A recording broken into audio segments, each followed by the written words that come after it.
All right, we're gonna try this again. We're a little bit, a little bit rusty.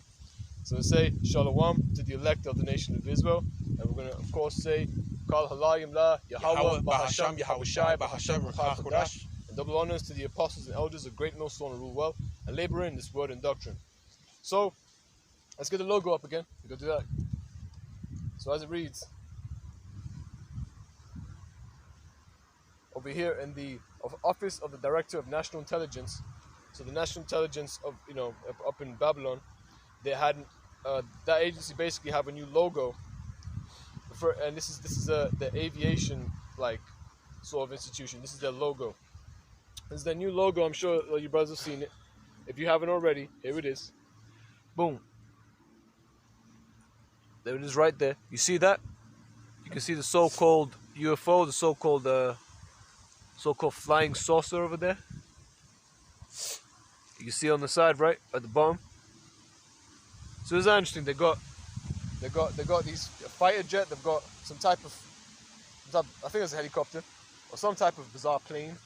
And then there's a 747 over there. And then you have what people call a UFO or a UAP, an unidentified aerial phenomenon. But of course, through the Spirit, we've identified it, man. It is indeed a chariot or a heavenly chariot. And we're going to go straight to Revelation 12 and 7.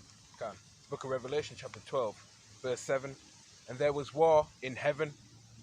Michael and his angels fought against the dragon, and the dragon fought and his angels. There you go. So there was war in heaven, and this is not to be confused with angels in the heavenly realm having war with each other or anything like that.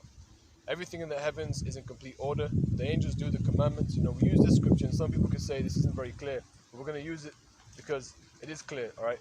This is the book of Psalm 103 and verse 20. Bless Yahweh Ba'Hashem Yahawashi, ye his angels. Now the word angels, the actual English word angels goes back to the Greek word angelos, which means a messenger. Okay. And the Hebrew word would be mala'ak, which means messenger. All right. So in other words, his messengers in the heavens, right? In context, right? Because we're also angels. We're messengers. There's earthly angels. There's heavenly angels. As it reads, and Yahweh, bless Yahweh, ye his angels, that excel in strength, that do his commandments, hearkening unto the voice of his word. All right, because the angels in heaven do exactly that. There's no contention up in the heavenly realm, man. But when you read, and there was war in heaven, what that's really referring to is, the atmospheres where there's like space, and there's where like where the sun and the moon is, right? We're gonna read this right, because the word heaven, there's levels to heaven basically. This is Genesis 1 and 14. And Allahayim said, let there be light in the firmament of the heaven to divide the day from the night, and let them be for signs and for seasons, and for days and years. Alright, so right now, it should be made very clear that the lights in the firmament that divide day and night, and indeed the sun and the moon is used for seasons and times and feasts, okay? The phases, that's how we know it's the Shabbat, is according to the moon. Now, if you go to verse 8, and Allahayim said, and Allahayim called the firmament heaven, and the evening and the morning with the second day. So the firmament is called heaven. So where the sun and the moon are, that is also called heaven, right? Because there's a heaven of heavens. There's levels to heaven once again. Okay, so this is what it's referring to. It's talking about the waters and the water atmospheres. Okay, that because it says there's waters under the firmament, which is the seas, and there's waters of the firmament above the firmament, which is simply waters in the atmosphere and what you call space. So that's where this war is going to take place. All right, Revelation 12 and 7, and there was war in heaven. Michael and his angels, which is referring to heavenly angels, all right, in their chariots, and they're going to come for vengeance, for war. And it reads, again, Michael and his angels fought against the dragon, and the dragon fought and his angels, and prevailed not. Neither was their place found any more in heaven. All right, so the dragon is actually referring to is referring to E, man. It's referring to the Roman Empire, the nation of E. Ishaw, the red man of Genesis 25. This is referring to him, and his messengers are indeed the people who are servants of him, who follow after him. Okay, that's the high elites, the people who he has in his military and whatnot. The military expedition in the skies, whatever you call those guys. You know anything besides any terms? Either way, the point's made. type Yeah, that kind of stuff, man. Yeah. So they're going to be up there with their carnal chariots, like you saw in the logo, okay? But the heavenly chariots are going to absolutely destroy them, man. And look, they put in their logo, they're just throwing it in your face, man. But it's a spiritual thing that they've got them together like that. And it reads, again, and his angels fought against the dragon, and the dragon fought in his angels, right? And prevailed not, neither was their place found anymore in heaven, because they're going to be destroyed up there, man. They're going to fight, they're going to try, but they're going to get absolutely just destroyed. And it says in verse 9, and the great dragon was cast out, that old serpent called the devil and Satan. So that's how you know, again, it's referring to it's referring to, remember in Genesis 25, the same spirit, where it goes into, when it says the old serpent, referring to the serpent in the garden, he's also Cain, he's also, again, the same spirit in Eve. This is that nation, man. This is the nation of the wicked. All right, and he's gonna be taken out, man. This is when their kingdom is destroyed. This is referring to the time of World War III and whatnot. All right, and it reads, and the great dragon was cast out, that old serpent called the devil and Satan, which deceiveth the whole world. He was cast out into the earth, and his angels were cast out with him. That's right. That's a cut to the the teaching of a snake in the garden. Convinced Eve to eat of a physical apple. All right. Yeah, apple. It's always an apple. It doesn't say apple. Exactly. Yeah, it says the word serpent, but it's like a dark saying. It's a parable referring. It's the reason why it's saying in such manner is because of how he moves. He moves like a serpent, very subtle. Again, it says in Genesis 3:1, the serpent is more subtle than any beast in the field. All right, it was very crafty. He's using his craft very well to deceive everyone to believe that he's for them, that his philosophy and that his laws that he's implementing is actually better than the Most High's, as if it's gonna keep us more safe, it's gonna make us have more knowledge, and what the fuck? I mean, it's done none of these things. It's just made everyone more dumb and no one's safe. All right. And the thing is, his own blessing is his curse. You know. Yep. Because this man is very prideful, and he doesn't realize that his own pride is actually going to be his downfall. Yeah, that's actually very spiritual. You said that because when Apostle Yamla made two videos recently about Daniel 7, and when he's going into the Roman army, he's pulling out a source referring, going into the history of how the Romans, they started using iron. Which we talked about. It's in prophecy, when it reads about how the fourth beast, which is Rome, had great iron teeth, referring to his military might, and they used iron heavy then. But what was their downfall was iron weapons as well. At times people would go against them with iron weapons. So, and it was as that little source said, it's quite ironic. This is Psalm 64 verse 8. So they shall make their own tongue to fall upon themselves. All that see them shall flee away. There you go. That's right. So whether it be in his media, his politics, all right, wherever this man spreads his philosophy, his ideology, and even in that logo, he'll always reveal himself some way, somehow. Yep. And if you're following, if you're a servant, if you're following his ways, well, what does it say in Revelation 12:9? Once more, and the great dragon was cast out, that old serpent called the devil and Satan. And devil goes into a slanderer, all right? And then Shaitan in Hebrew goes into an adversary. So they're adversaries of the elect, of the saints of the Most High, man. And it reads, which deceiveth the whole world, all right? He was cast out into the earth, and his angels were cast out with him. So all these angels will be cast out with him too, man. Revelation 9. Revelation 9. Yeah. I got you. Look at Revelation 9. I mean, obviously the main thing you notice is what we were talking about was what we noticed regarding the logo. So the fact that they put it there was showing you they just throw it in your face now. They don't even care. They haven't been really caring because they've been saying that they've seen things that they can't explain, things that are not like what they have. Okay. And then furthermore, I believe, if I'm not mistaken, there was a Navy SEAL that recently said we have more footage, but they're not going to bring it out because people see that stuff, they're going to be like, there is no explanation for this except something that is foreign. I mean, they're going to say aliens, and by word choice, it's not really wrong. The word alien means foreign. It's foreign to them. It's foreign.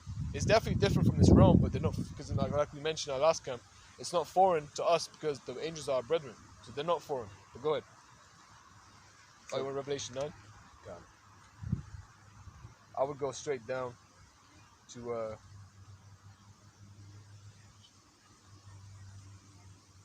go on to verse 15 perhaps. You know what, man?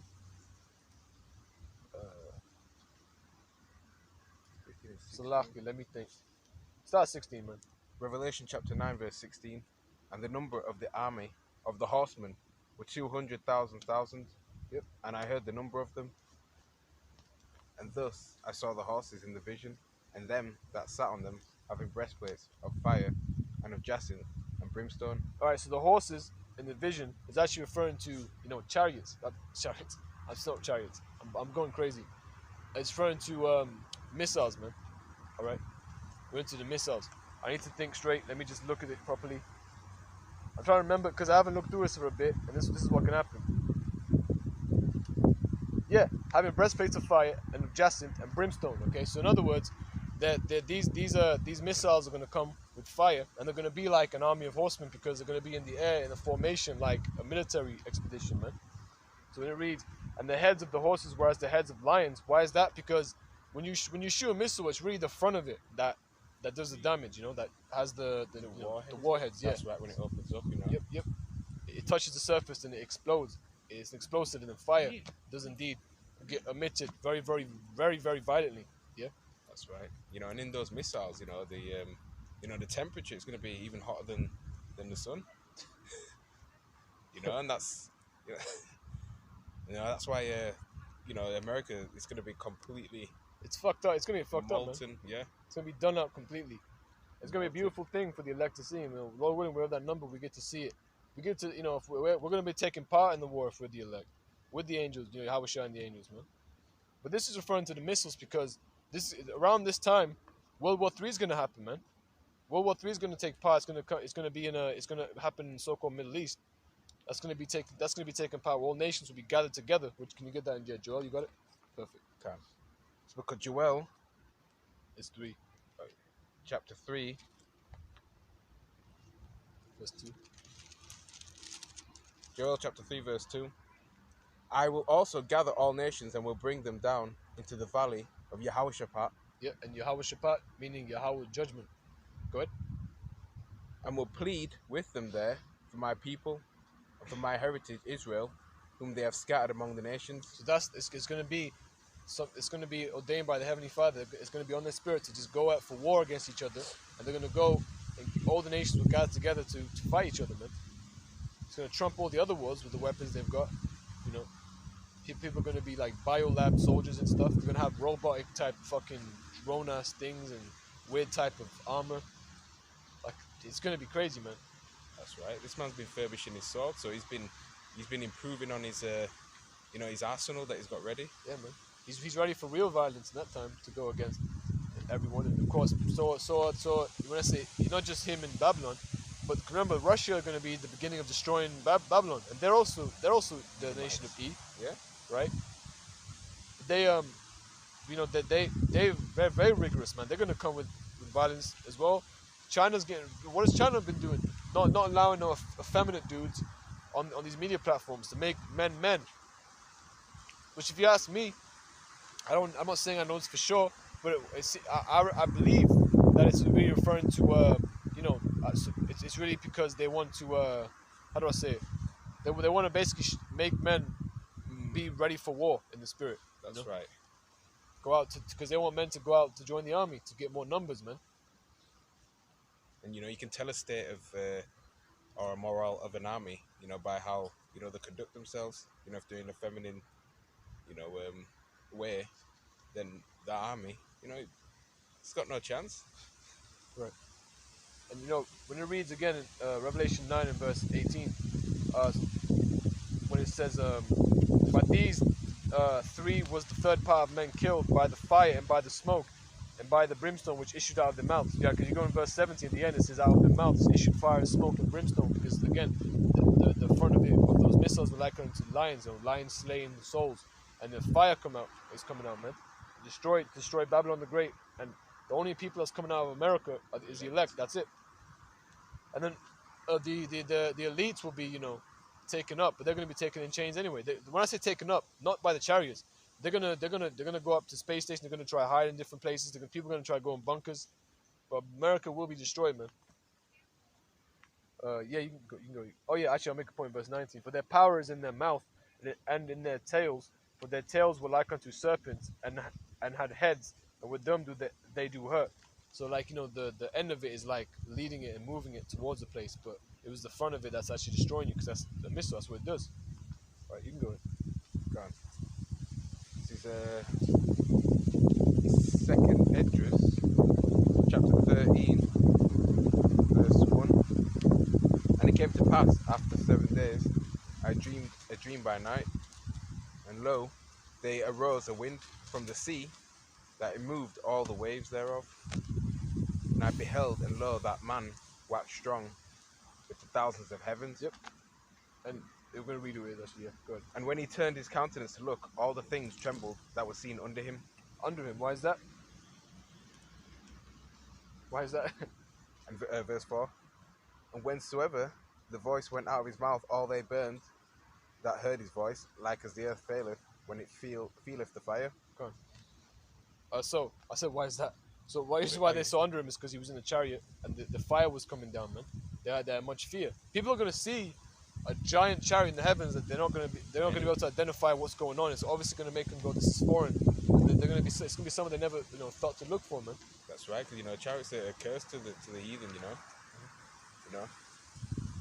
verse 5. And after this I beheld, and lo, there was gathered together a multitude of men out of number from the four winds of the heaven to subdue the man that came out of the sea. And then when you start to read into it, the sea is actually again referring to the waters in the firmament region, man. That's what he's coming out of. So again, that shows you that this is all a heavenly thing, and people are going to try to go against Yahweh Shai and the angels. That's right. I can't even wish you good luck, really. You ain't got no luck, you ain't got no chance. You don't have a puncher's chance, all right? Good. Verse 6. But I beheld, and lo, he had graved himself a great mountain and flew upon it. Right, and that's Yahweh Shai in the chariot. Yep. It's a great mountain, so it's going to be a very large one. It's going to be like, one of the things you can look at. Like a fathership, Yeah, right. In essence. Like like when you think about like Star Wars, you see the Death Star. It's going to be something like that. Yeah, another film, that kind of portrays it. Similarly, is like Independence Day. At verse 7. But I would have seen the region or place whereout the hill was graven, and could not, because it's huge. Verse 8. And after this I beheld, and lo, all they which were gathered together to sue him were sore afraid, and yet durst fight. They were afraid, but they still went to fight. Of course they were afraid. Right, keep going. Verse 9. And lo, as he saw the violence of the multitude that came, he neither lifted up his hand, nor held sword, nor any instrument of war. But only I saw that he sent out of his mouth, as it had been, a blast of fire, and out of his lips a flaming breath, and out of his tongue he cast out sparks and tempest. They were all mixed together, the blast of fire, the flaming breath, and the great tempest, and fell with violence upon the multitude which was prepared to fight, and burned them up every one, so that upon a sudden of an innumerable multitude nothing was to be perceived. Right, there you go. There you go. That's a clear description of, describing destroyed everything. Exactly. They just got fucked up. There's nothing they could do. Almost nothing remaining of them. They just got done out. And it's the finale to that. But only dust and smell of smoke. When I saw this, I was afraid. Just dust and smoke. That's it. That is nothing remaining of them. That's it. They got completely wiped out. That's beautiful, man. All right. That's righteous warfare, man. Because some people are soft. Sometimes you have to go to war in life. It's time and purpose for things. It's time for peace. It's time for war. And this war is to end all wars. All right. Say that again. This war is to end all these wars, man. This is hey, there you go. All right. So there's not going to necessarily be a time of war after that. All right. People won't have to make swords again. You know what I mean? I mean, technically, the heathens will have to do that shit because they're going to need to have some type of chopping instrument to cut coconuts. All right. But not to go to war. Again, it goes into like making your spears into pruning hooks or whatever. Yeah. All that stuff is gonna be everything's gonna be for the sake of just as a tool rather than a weapon. Go ahead. That's right. Yeah, beating your weapons into plowshares. That's right. So it's like agricultural. That their weapons are gonna be used for agricultural means. Second Esdras chapter 13 and verse 12. Afterward I saw the same man come down from the mountain, and call unto him another peaceable multitude, 13. And there came much people unto him, whereof some were glad, some were sorry, some of them were bound, and other some brought of them that were offered. Then was I sick through great fear, and I awaked and said, Thou hast showed thy servant these wonders from the beginning, and hast counted me worthy that thou shouldest receive my prayer. So that's what Edris saw, And second Esdras, 13, it goes into the judgment. It talks about this, the latter days and whatnot, where the northern kingdom is going to be. So that again, it shows you about this. This is coming to America, all right. That's right. And World War III is going to pop off. There's going to be destruction upon the people in that land in the Middle East, in our land. You know what I'm saying? So much desolation will even be in our land. Good. Verse 15. Show me now yet the interpretation of this dream. For as I conceive in mine understanding, woe unto them that shall be left in those days, and much more woe unto them that are not left behind. Some more misery. All right, there you go. I think that's, You got any more? Should we close that? I think that's yeah. You can leave it there. Points. Yeah, man, the points to make. So that logo is basically them just showing you, but just showing you things that they know, and they know that these things are not of this terrestrial realm, man. All right, it's going to be one realm against another. I'll get that. You know what? That should be a scripture to end it off, man. It's perfect. The scriptures talk about that, man. This isn't foreign to us. This is foreign to you. And the angels aren't foreign to us. They're our brethren. So realm is a key word. And we'll look for it. It is actually in 2 Esdras 13 and 31. And one shall undertake to fight against another, one city against another, one place against another, one people against another, one realm against another. And that is pretty explanatory when you understand that the heavenly chariots are going to come for war. Alright? So other than what this video was edifying, we're going to give all praises, honor, and glory to Yahweh, Bahasham, Yahweh Shai, Bahasham, Ruach Kodash, and double honors to the apostles and elders, the great millstone who rule well and labor in this word and doctrine. Shalom. Shalom.